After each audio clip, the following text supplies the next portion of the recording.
नमस्कार, मैं भूषण आप सभी का भूषण मैथ पे स्वागत करता हूँ। आज हम एक नया फिजिक्स का चैप्टर शुरू करेंगे, क्योंकि एग्ज़ाम में जीएस में देखा जाए तो बहुत सारे साइंस के क्वेश्चन पूछे जाते हैं, न्यूमेरिकल में पूछे जाते हैं। तो हम न्यूमेरिकल और साइंस के क्वेश्चन को देखते हुए एक नया चैप्टर विद्युत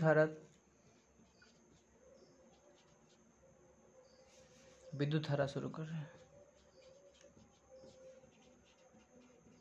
विद्युत धारा, इलेक्ट्रिक करंट, ठीक है। तो हम देखते हैं विद्युत धारा के बारे में।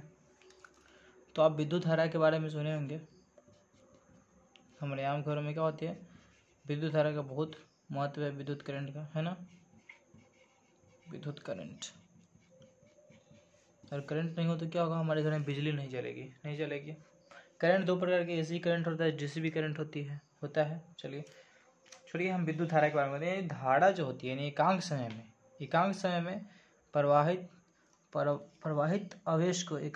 में प्रवाहित आवेश को ही क्या कहते हैं, हम धारा कहते हैं, ठीक है। यानी एकांक समय में जितना आवेश प्रवाहित होती है उतना ही, उसी को हम क्या कहते हैं, धारा कहते हैं, ठीक है। एकांक मतलब टी समय है, और टी समय में अगर क्यू आवेश प्रवाहित हो रही है तो हम क्या कहेंगे कि धारा प्रवाहित, यानी आई बराबर क्यू बटा टी। धारा जो है क्या है, एकांक समय में जितना आवेश प्रवाहित होगा उसी को हम धारा कहते हैं, ठीक है। एकांक समय में, एकांक मतलब देखिए एकांक समय हो गया और ये आवेश हो गया क्यू। तो एकांक समय में जितना आवेश प्रवाहित होगा उसी को हम क्या करते हैं, विद्युत धारा कहते हैं। विद्युत धारा पता ही है, किसी भी शौचालय से क्या होता है, विद्युत धारा प्रवाहित होती है। चलिए हम देखते हैं, कुछ संकेत है प्रमुख, देखिए प्रयुक्त संकेत दिखाते हैं आपको हम। छोटे है, जल्दी सिर्फ मेन टॉपिक पर हम बात करेंगे। मेन टॉपिक को देख के आगे चलेंगे, ठीक है, जो हमें बहुत ही फायदेमंद होगा, ठीक है। ये देख रहे हैं प्रयुक्त संकेत चिन्ह इसको बोलते हैं,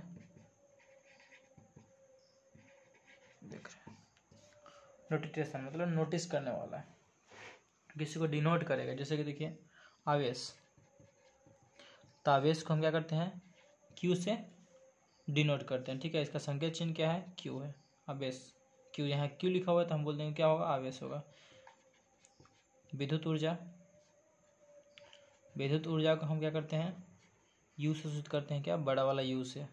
विद्युत ऊर्जा को यू से सूचित करते हैं। ये विद्युत धारा को हम आई से सूचित करते हैं, क्या चीज़ से, आई से। आगे देखते चलिए, हम फटाफट देखते हैं। समय तो पता आपको, समय को छोटा टी से, विभवांतर को, ये सब इलेक्ट्रिक करंट से ही है। विभवांतर को हम बड़ा वाला भी से सूचित करते हैं, क्या चीज़ से, बड़ा वाला भी से। इसी तरह प्रतिरोध का नाम सुनेंगे आप, जिससे प्रवाहित क्या होती है, विद्युत धारा प्रवाहित होती है, वो क्या बोलता है, वो अवरोध पैदा करता है, अवरोध, ठीक है। विद्युत धारा के प्रवाह में अवरोध पैदा करते हैं। इसको आर से रेसिस्टेंस, उसका शक्ति मतलब पावर, पी से एक विशिष्ट प्रतिरोध होता है, विशिष्ट प्रतिरोध क्या चीज़ है, छोटा वाला पी से, ठीक है, छोटा पी से। आगे देखिए, इसी तरह तार की लंबाई अगर रहेगा तो पता ही एल से करते हैं। अब जान लीजिए तार की लंबाई को छोटा वाला एल से। विशिष्ट अगर चालकता हो जाए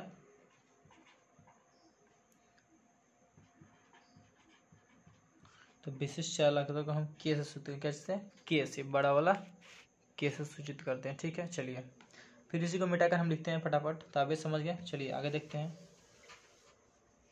आगे सेल का अगर विद्युत वाहक बल क्या होगा, सेल का, अगर मार्कर क्यों नहीं उड़ रहा है, सेल का विद्युत वाहक बल, तो इसको हम क्या करते हैं, बड़ा वाला ई से सूचित करते हैं, बड़ा वाला ई से। और सेल का अगर आंतरिक प्रतिरोध करें तो इसको हम छोटा वाला आर से डिनोट करते हैं, ठीक है। किया गया कार्य को पता है, डब्लू से करते हैं। किया गया कार्य को, या जो भी वाट अगर होगा उसको हम बड़ा वाला डब्लू से। ये बिंदु ए पर अगर विभव रहेगा तो विभव को हम क्या करते हैं, भी से सूचित करते हैं। ठीक है, भी।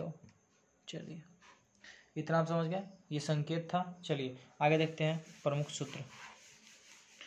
हम छोटे छोटे चीज़ को समझ कर चलेंगे जो एग्जाम के दृष्टिकोण से बहुत ही महत्व होंगे। हमें ये सब न्यूमेरिकल में बहुत फ़ायदा करेगा, आंकिक प्रश्न बनाने में। ये प्रमुख सूत्र है, इसको इम्पोर्टेंट कर लीजिए। Important formulas. चलिए इम्पोर्टेंट फार्मूला है, देखिएगा ये प्रमुख सूत्र में हम बताते हैं आपको। जैसे देखिए धारा का निकालना हो, क्या होगा, धारा बताएं। धारा और क्या होता है कि नाम में, आवेश बटा समय, मतलब एकांक समय में जितना आवेश प्रवाहित होता है उसे धारा बोलते हैं। अभी बताएं आवेश धारा का आई था मात्रक और आवेश का क्यू था, तो क्यू बटा टी फार्मूला बन गया। आप उस संकेत से ही फार्मूला तैयार कर सकते हैं। क्यू बटा टी हो गया। देखिए संकेत से ही फार्मूला को बहुत ही आसान है, छोटे शब्द में आवेश, तो आवेश बराबर क्या हो जाएगा, धारा गुने समय। कहाँ से होगा ये देख रहे हैं, ये आवेश बराबर हो जाएगा, ये ऊपर जाएगा गुना हो जाएगा, तो आवेश बराबर क्यू, तो क्यू बराबर आई टी, क्यू बराबर आई टी हो जाएगा। चलिए आगे देखिए,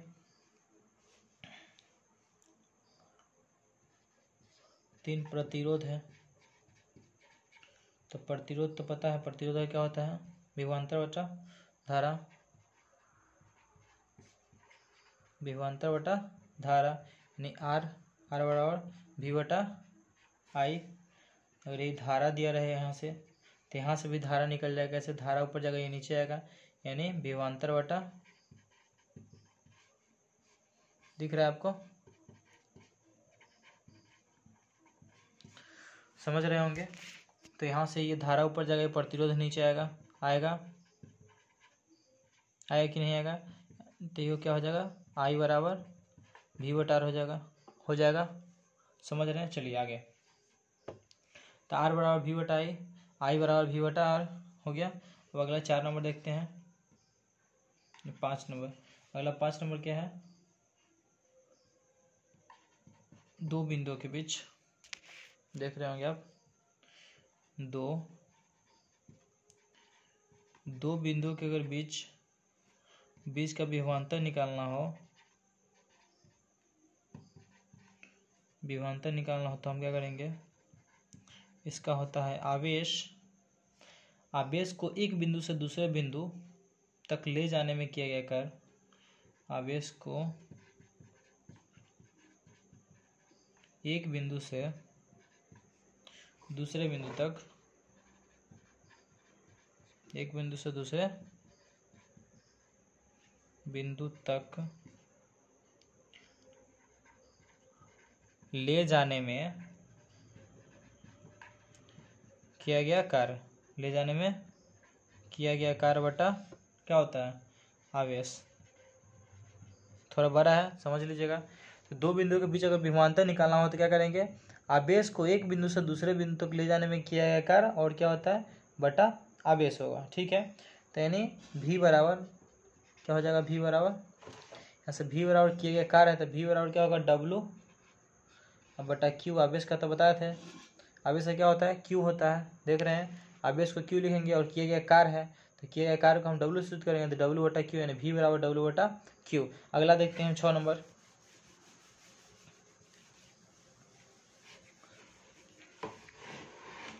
चलिए फटाफट देखते हैं हम 6 नंबर। चलिए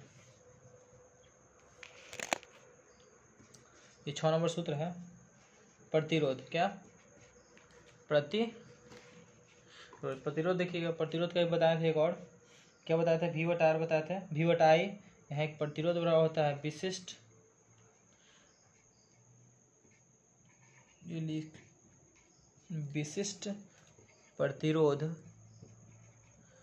प्रतिरोध है, विशिष्ट प्रतिरोध विशिष्ट प्रतिरोध गुने होता है प्रतिरोध हो रहा है विशिष्ट प्रतिरोध गुने तार की लंबाई क्या होता है, तार की लंबाई बटा होता है तार के अनुप्रस्थ काट का क्षेत्रफल, तार के अनुप्रस्थ काट का क्षेत्रफल। ठीक है, समझ गया। अब देखिए अनुप्रस्थ, तार के अनुप्रस्थ काट का क्षेत्रफल देखिए यहाँ से, तो यहाँ से लिख सकते हैं विशिष्ट प्रतिरोध। तो विशिष्ट प्रतिरोध हम बताए थे क्या होता है, यानी आर बराबर विशिष्ट प्रतिरोध क्या होता है, छोटा वाला पी इंटू एल लंबाई बटा ए मतलब एरिया हो गया। तो यहाँ से लिखेंगे आर बराबर पी एल बटा ए। ठीक है, तो यहाँ से निकल जाएगा ये फॉर्मूला। अगला जैसे 7 नंबर, अब 7 नंबर देखिएगा विशिष्ट चालकता, ये वो है विशिष्ट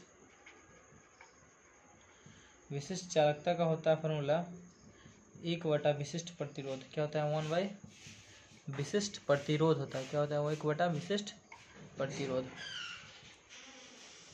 यानी जो अगर विशिष्ट चालकता का अगर निकालना है तो 1 हम विशिष्ट प्रतिरोध, यानी विशिष्ट चालकता को हम के से सूत्र करेंगे तो के बराबर 1 क्या होगा विशिष्ट प्रतिरोध को हम क्या करेंगे पी से सूत्र कर दिए, विशिष्ट प्रतिरोध है। ठीक है, छोटा वाला पी, समझ गया। चलिए, यानी विशिष्ट चालकता निकालना हो तो क्या निकालते हैं हम विशिष्ट प्रतिरोध 1 कर देंगे। अगर हमको क्या निकालना हो विशिष्ट प्रतिरोध निकालना हो तो क्या करेंगे 1 विशिष्ट चालकता कर देंगे, यानी ये दोनों आपस में क्या होगा व्युत्क्रम के बराबर होगा। ठीक, चलिए आगे देखते हैं 8 नंबर।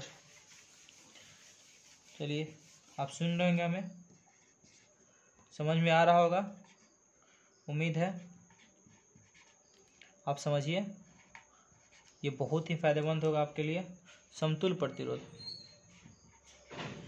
समतुल प्रतिरोध देखिएगा 2 प्रकार के समतुल प्रतिरोध देखिएगा तो समतुल प्रतिरोध यानी विभिन्न तारों के प्रतिरोधों का योग को हम क्या बोलते हैं समतुल प्रतिरोध। विभिन्न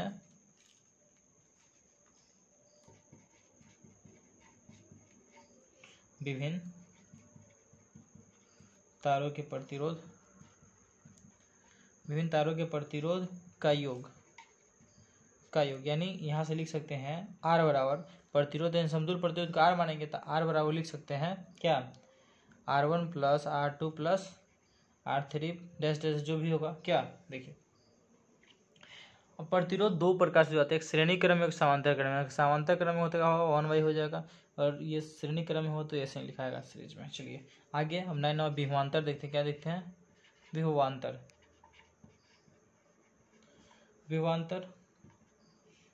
बराबर क्या होता है धारा गुने प्रतिरोध, धारा गुने प्रतिरोध ये गुना है, धारा गुने प्रतिरोध मतलब विभवांतर भी, तो भी बराबर धारा आई आर, भी बराबर आई आर, यहाँ से लिख लेंगे तो भी बराबर आई आर। समझ गए, भी बराबर आई आर यहाँ से निकाल सकते हैं। प्रतिरोध अगर निकालना होगा आर छोड़ेंगे तो बटा में आ जाएगा, अगर धारा निकालना है तो बटा में आ जाएगा। चलिए आप देखे होंगे फॉर्मूला नंबर कितना 3-4, जिसमें प्रतिरोध निकालना था तो विभवांतर बटा धारा था, अगर धारा निकालना होगा तो क्या करेंगे हम विभवांतर बटा प्रतिरोध कर देंगे। यहाँ से देखिए चलो 10 नंबर है, 10 नंबर समझिएगा।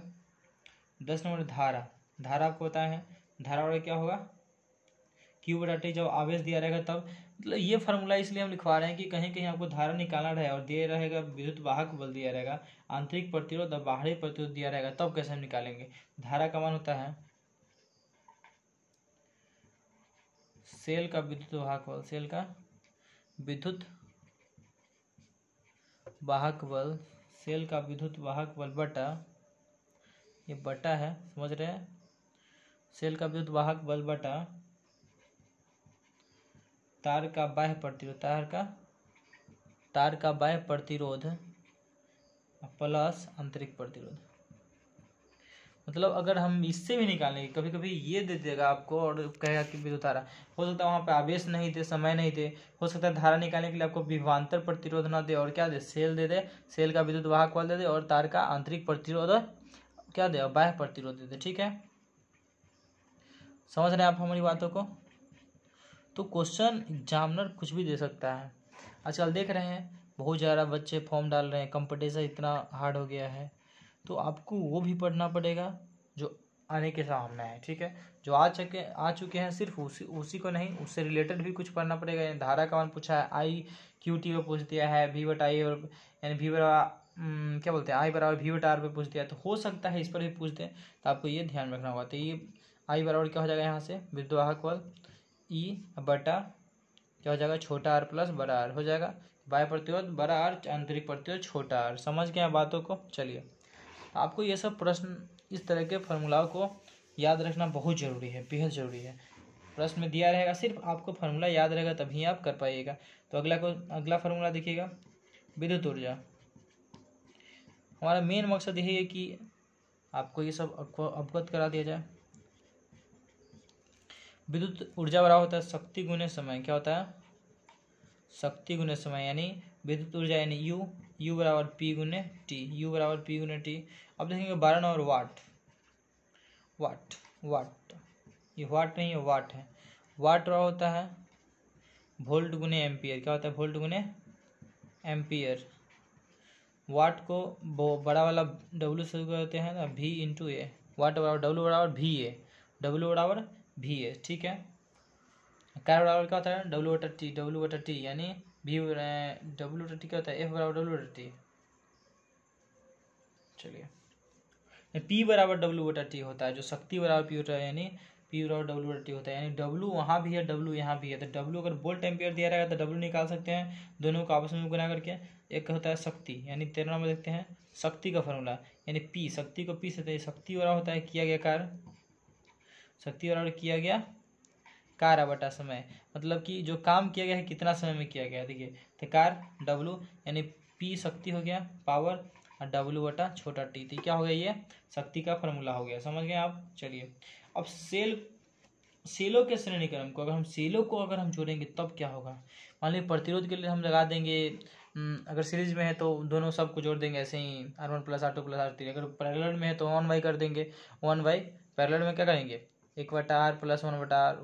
अगर पैरेलल में है तो 1/RP बराबर होता है 1/R1 प्लस 1/R2 प्लस हो जाएगा, ये पलट जाएगा जो आएगा उसको। चलिए, अगर यही रहेगा कि सेलों के श्रेणीक्रम, क्या रहेगा, सेलों के श्रेणीक्रम समूहन, सेलों के श्रेणीक्रम समूहन की अवस्था देख रहे हैं आप, अवस्था लिखा हुआ है ये, ठीक है, स्टेज अवस्था में धारा।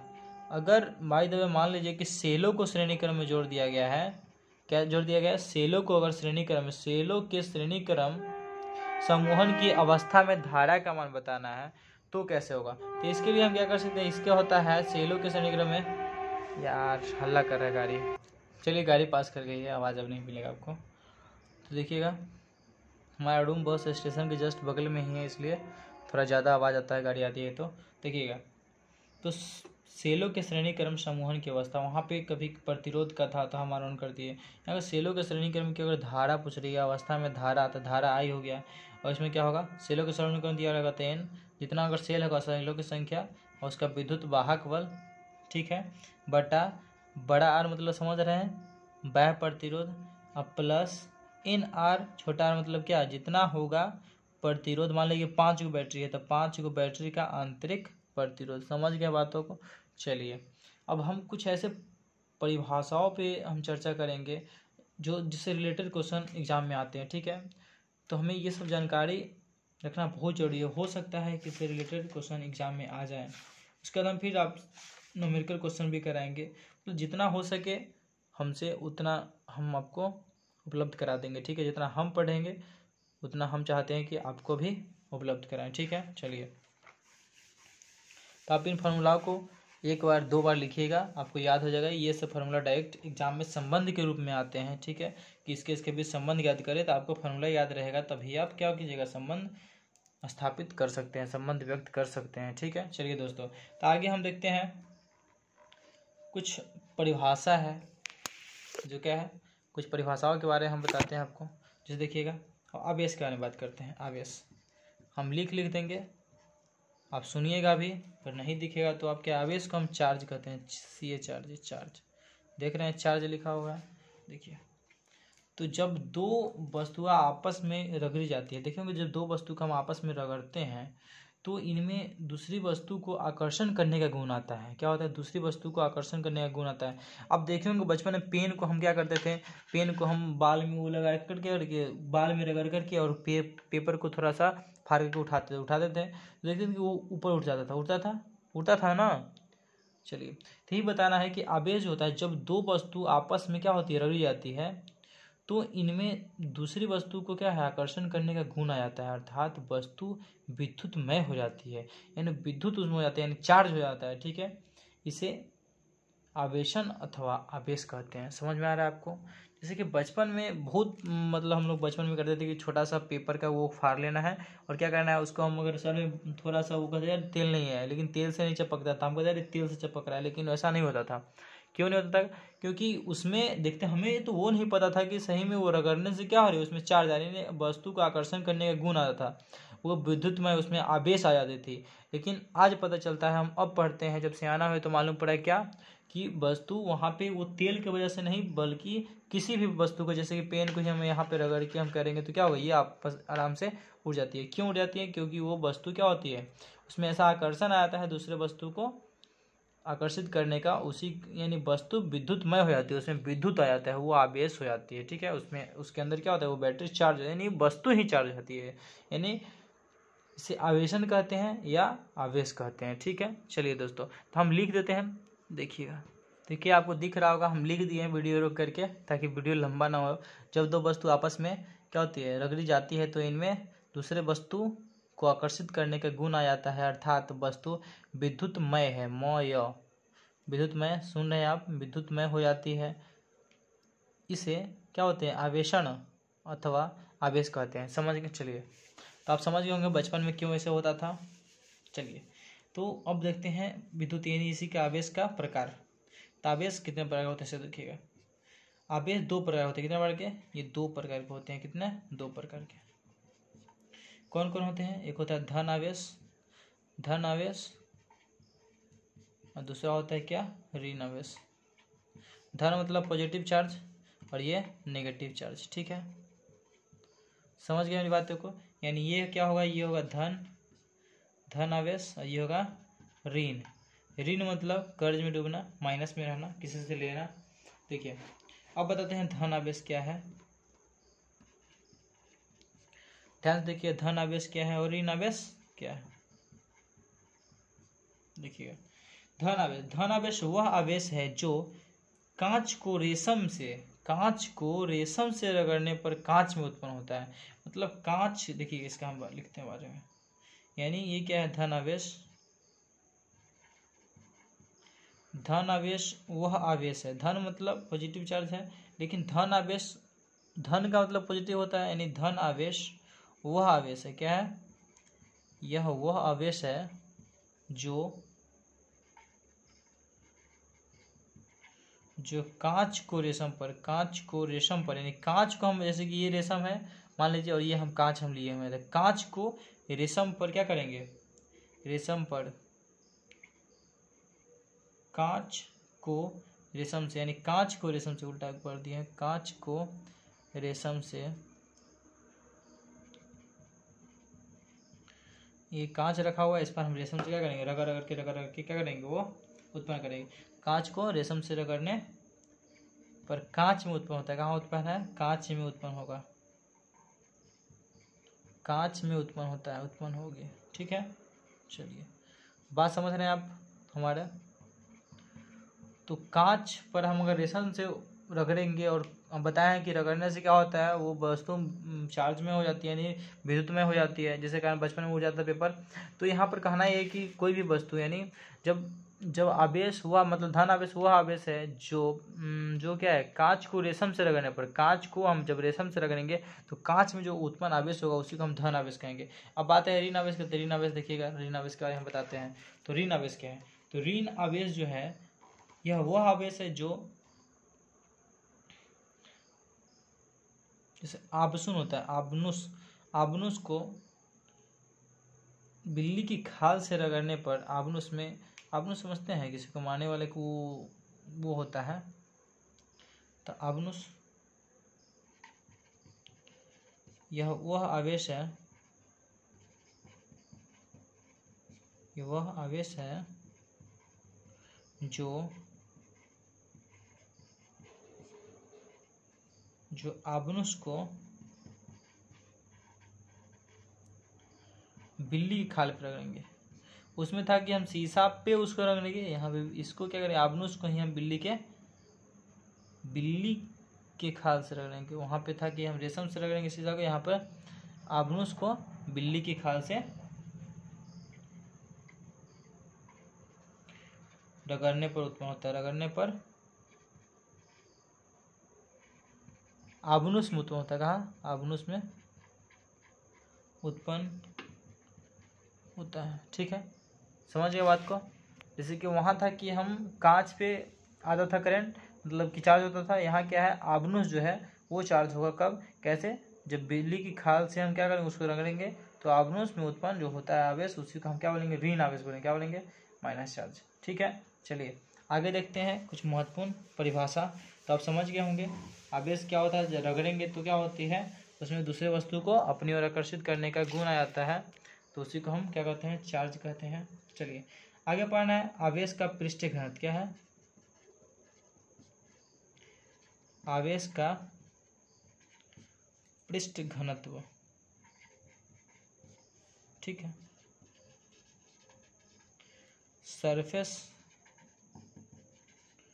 Surface density of charge, CH यहाँ होगा, CHRG, ठीक है, CHARGE।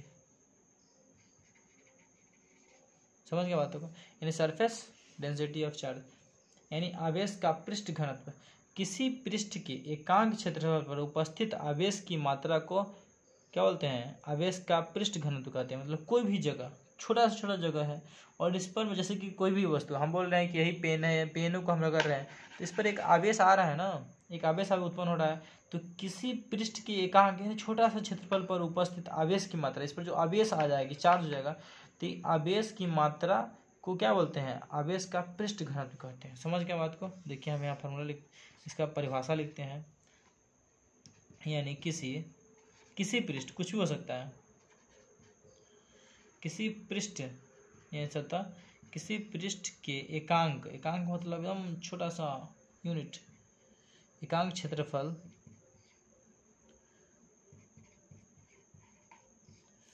किसी भी पृष्ठ के एकांक क्षेत्रफल पर उत्पन्न या उपस्थित, जो रुकेगा ना, उपस्थित आवेश की मात्रा, जितना उसमें होगा ना आवेश की जो मात्रा होगा, मात्रा को आवेश का क्या बोलते हैं, पृष्ठ घनत्व कहते हैं। समझ गया बातों को। मतलब ये पेन है, अगर इसके ऊपर हम इसको घर्षण करें तो इसमें आवेश जो होगा, इसके छोटा सा सतह पे जो आवेश उपस्थित होगा उसी को हम क्या कहेंगे, आवेश का पृष्ठ घनत्व कहेंगे। समझ गया बातों को, समझ गए। तो यहाँ दिया रहेगा डैश को किसी पृष्ठ, मतलब कि डैश दिया रहेगा तो आप वहाँ पर लिख दीजिए क्या, आवेश के पृष्ठ तनाव, यानी आवेश के पृष्ठ घनत्व कहते हैं। ठीक है, तो आपको इस तरह से पूछा जाएगा कि दे देगा किसी पृष्ठ के एकांक क्षेत्रफल पर उपस्थित आवेश की मात्रा को डैश का घनत्व कहा जाता है, तो आप बोल सकते हैं कि आवेश का घनत्व कहा जाता है या डैश कहा जाता है। तो क्या कहा जाता है, तो आवेश का घनत्व, आवेश का पृष्ठ घनत्व कहा जाता है। ठीक है, अब आप बात करते हैं चालक। ये चालक वो कंडक्टर है जो ट्रक वाला कंडक्टर नहीं है। चालक देखो ना, चालक मतलब हम लोग ड्राइवर बोलते हैं, कंडक्टर वो होता है जिसको हम खलासी बोलते हैं ना, उपचालक जिसको बोलते हैं। देखिए तो कंडक्टर चालक ये चालक है जिसको हम सुचालक भी बोलते हैं। क्या होते हैं, सुचालक, समझते हैं ना। मतलब कि चालक वे पदार्थ है जिनमें विद्युत आवेश एक स्थान से दूसरे स्थान तक सुगमता पूर्वक प्रवाहित होती है। मतलब यहाँ जोरे लाइन हियाँ दी और हियाँ आराम से पहुँच गया। मतलब ये पंखा है बाय द वे, क्या मान लिया ये है क्या, पंखा है, यहाँ प्लग हम फंसाएं, यहाँ करंट दिए तो यहाँ तक पहुँच गया आसानी से, तो समझिए क्या चीज़, ये सुचालक है। और यह लकड़ी में जोड़ने जाएगा, नहीं जाएगा। क्यों नहीं जाएगा, कि वो कुचालक है। तो कुचालक सुचालक समझिएगा। तो सुचालक उसी को बोलते हैं, सु मतलब सही, अच्छा, उसी को कंडक्टर बोलेंगे, उसी को क्या बोलेंगे, हम चालक बोलेंगे। तो चालक क्या होता है देखिएगा, तो चालक वे पदार्थ है, चालक ये आदमी नहीं है, चालक वे पदार्थ है, चालक वे पदार्थ है जिनमें से, चालक वे पदार्थ है जिनमें, देख रहे हैं छोटा छोटा लिखा जाता है ना, मोटा मार्कर है, जिन्हें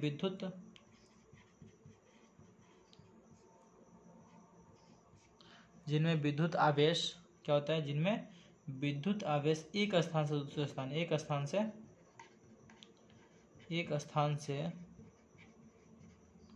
दूसरे स्थान तक, एक स्थान से दूसरे स्थान तक सुगमता में कोई कठिनाई नहीं होगा, ठीक है, सुगमता पूर्वक, आराम से, सुगमता पूर्वक प्रवाहित होती है।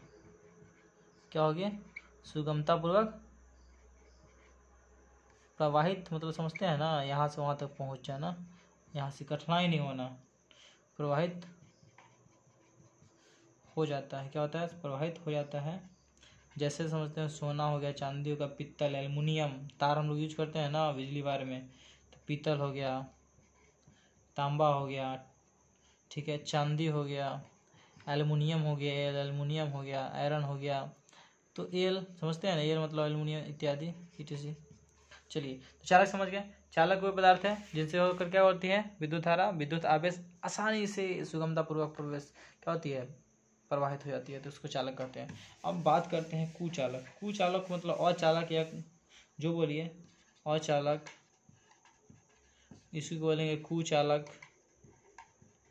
ठीक है, इसी को बोलते हैं बैड कंडक्टर। क्या बोलते हैं, बैड कंडक्टर। बैड कंडक्टर तो वो होता है जो मतलब कि वो होता है, यहाँ पर इसको इंसुलेटर बोलते हैं। क्या होता है, इंसुलेटर। इंसुलेटर मतलब कहते हैं इसमें करंट, धारा वारा नहीं जाता है, समझ गए हैं, इसमें धारा वारा प्रवाहित नहीं होता है, इंसुलेटर। देखिए, तो इंसुलेटर क्या होता है, सुनिएगा, तो अचालक कुचालक वे पदार्थ है जिनमें आवेश का प्रवाह नहीं हो सकता है। क्या होता है, इसमें आवेश का प्रवाह नहीं होता है, यानी वे पदार्थ है, ये क्या है, अचालक या कुचालक, वे पदार्थ है जिनमें क्या होता है, जिनमें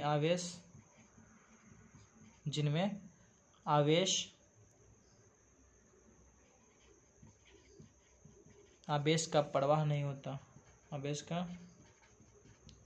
प्रवाह नहीं हो सकता। जैसे लकड़ी, पत्थर, ईंटा, जो भी है, रबड़, समझ गया ना, कपड़ा, जैसे रबर, मोम, रेशम, कांच, ये सब क्या है, कुचालक है, etc, मतलब इत्यादि मतलब इसके आगे बहुत कुछ हो सकता है। अब हम बात करते हैं कूलम के बारे में। क्या करते हैं, कूलम के बारे में मिटा सकते हैं। चलिए,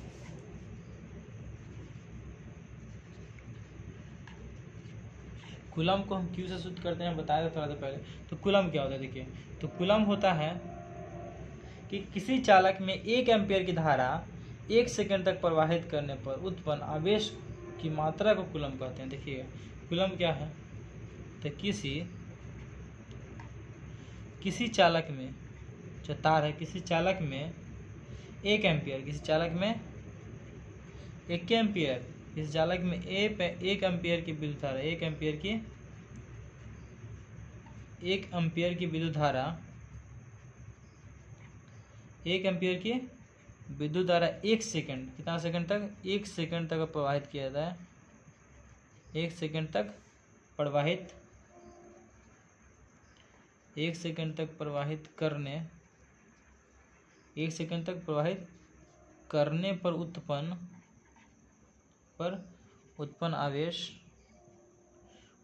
आवेश की मात्रा क्या कहलाती है, उत्पन्न आवेश की मात्रा को कूलम कहते हैं, कूलम कहते हैं। बात समझ रहे होंगे, हमारा समझ गए होंगे। अंधेरा हो गया, लाइट कट गया, 1 मिनट रुक जाइए। चलिए, वापस लाइट पे आ गई, हम मोबाइल भी चला दिए। देखिए, कूलम, तो किसी चालक में 1 एम्पियर की विद्युत धारा 1 सेकंड तक प्रवाहित करने पर उत्पन्न आवेश की मात्रा को कूलम्ब कहते हैं। मतलब 1 एम्पियर की धारा होगा और 1 सेकंड तक प्रवाहित होगा, उसी को उत्पन्न आवेश, जितना आवेश उत्पन्न होगा, जितना चार्ज उत्पन्न होगा, उसी को हम क्या कहेंगे, कूलम्ब कहेंगे। समझ रहे हैं मेरी बातों को? चलिए, अब कूलम्ब का नियम है, उसको भी जान ही लेते हैं क्या। चलिए, कूलम्ब का नियम अगले वीडियो में पढ़ेंगे। कूलम्ब का नियम पढ़ेंगे, विद्युत क्षेत्र का रहे हैं, विद्युत क्षेत्र की तीव्रता पढ़ेंगे, और उसके बाद विद्युत बल रेखा पढ़ेंगे, विद्युत विभव पढ़ेंगे, बहुत है, वोल्ट है, विभवांतर है, विद्युत सेल के बारे में हम पढ़ेंगे। फिर उसके बाद कुछ उससे रिलेटेड हम सेलों के बारे में, सोलर सेल के बारे में पढ़ेंगे, सोलर सेल प्रतिरोध के बारे में पढ़ेंगे, प्रतिरोध के समांतर क्रम के बारे में पढ़ेंगे। फिर आमीटर, वोल्ट मीटर के बारे में, शंट के जो पढ़े होंगे आप 12th में शंट पढ़े होंगे, 10th में सुने होंगे शंट का नाम। विद्युत फ्यूज के बारे में पढ़ेंगे, माइक्रोफोन के बारे में पढ़ेंगे, ट्रांसफार्मर के बारे में पढ़ेंगे, ताप अपव्यय के बारे में पढ़ेंगे, ठीक है। वोल्टेज धारा के बारे में, विटलेस धारा, विटलेस मतलब समझते हैं, वाटलेस धारा के बारे में पढ़ेंगे, एसी करंट, डीसी करंट के बारे में पढ़ेंगे। बहुत ऐसे क्वेश्चन, हम फैराडे के नियम को पढ़ेंगे, तो जितना भी है डेनमो के बारे में हम पढ़ेंगे। तो इतना सारे क्वेश्चन जो है विद्युत धारा से रिलेटेड है, उनको हम पढ़ेंगे, 1-2 वीडियो में ख़त्म करेंगे, ठीक है। तो आप आज इतना पढ़ लिए, परिभाषा हम लिखवा दिए हैं, फिर आपको फार्मूला कुछ दिए हैं, तो आप इन फार्मूलाओं के जरिए, इन फार्मूलों को याद कीजिए, कुछ हम संकेत दिए थे उनको याद कीजिए, ठीक है। और बहुत पढ़िए, जितना हो सके उतना पढ़िए, हम भी आपके साथ हैं, हमसे जितना हो रहा है उतना हम पढ़ेंगे, और हम आपको उतना ही पढ़ाएंगे जितना हम पढ़ेंगे, ठीक है। चलिए, bye, good night, take care, okay. आप हमें सिर्फ सुन रहे होंगे, कुछ दिनों में आप हमें देखेंगे भी, हम कोशिश कर रहे हैं, हमें भी इच्छा है कि आप हमें देखें। चलिए, ठीक है, बाय। आप पढ़िए, बहुत तेज़ भागना पड़ेगा, धीमे भागिएगा, आपको बहुत लोग पीछे छोड़ के चले जाएंगे, मतलब आप पीछे हो जाइएगा, लोग आपसे आगे जाएंगे। तो पता है आजकल बहुत तेज़ भागना पड़ेगा। यहाँ पे क्या बोलते हैं, बड़े छोटों को नहीं, यहाँ पर तेज धीमे को हटाएंगे। तो आप बड़े हैं या छोटे हैं उससे में मतलब नहीं रहता है, बात ये हो कि आप कौन तेज़ भाग रहा है। जितना तेज़ भागिएगा उतना दूर जाइएगा और उतना तेज़ ऊपर तक जाइएगा, ठीक है। तो आप जितना तेज़ हो सके सही दिशा में भागिए, ठीक है, मेहनत कीजिए और आगे जाइए, ठीक है। Bye, good night.